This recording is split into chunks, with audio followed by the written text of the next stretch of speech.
Good day mga ka-idol, update tayo sa PBA.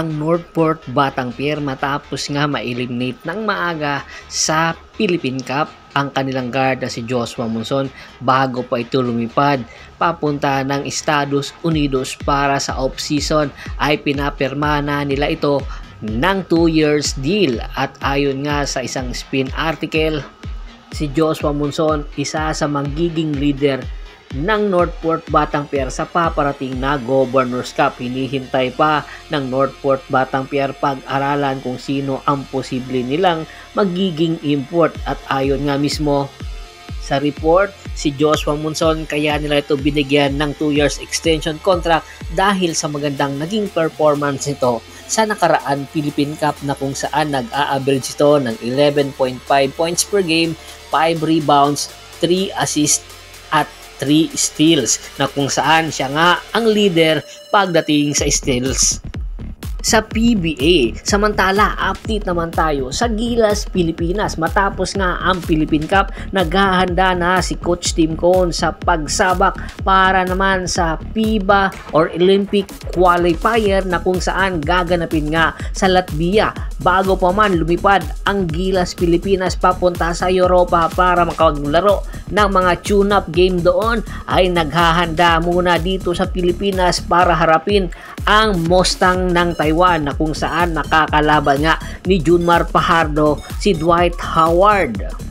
Marami ang excited sa pagtatapat na ito ng Mustang at ng Gilas Pilipinas. Pero isang bad news dahil ayon nga sa Mustang management ay hindi pa pala nakakadating ng Taiwan si Dwight Howard. Nandoon pa ito sa Estados Unidos kasama si DeMarcus Cousins na isa ring NBA veteran. Gustuhin man ng mga PBA at ng mga Filipino fans na makita si Dwight Howard na makakatapat si Junmar Fajardo ay hindi pa ito muna mangyayari, pero malaki ang tsansa na sa mga susunod na konferensya ng Pilipinas or ng PBA ay mabibigyan na ng pagkakataon na makapasok si Dwight Howard dahil ang Commissioner's Cup ay wala ng height limit na import at malaki ang tsansa na posibleng maglaro na si Dwight Howard. Samantala, ayon din sa isang article ng Spin na kung saan sinulat nga ni Mr. Homer Sison,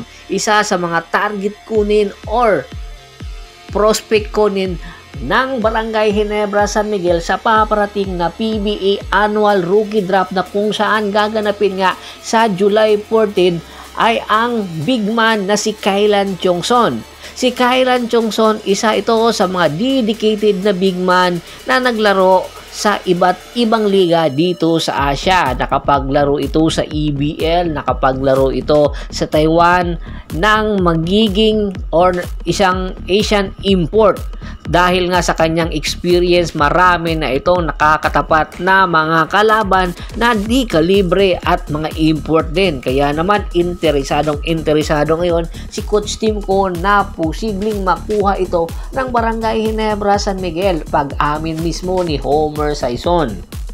Isa sa mga dahilan kung bakit ito kukunin ng Barangay Ginebra San Miguel dahil ang mga player na Filipino-American ng Barangay Ginebra San Miguel ay merong iniindang injury at wala pang timeline kung kailan ito makakabalik. Isa na dito si Jamie Malonzo, Jeremiah Gray at ngayon kadadagdag lang na si Scotty Thompson. Malaki ang tsansa na hindi pa ito basta-basta makakabalik ng maaga bago pa mag-umpisa ang Governors Cup, kaya kinakailangan talaga ng Barangay Ginebra San Miguel na makuha ito si Kaylan Chongson. Ang tanong, hindi kaya makakarating ito sa number 8 or sa first round na kung saan ang Barangay Ginebra pagmamay-ari nga nila ang number 8 pick.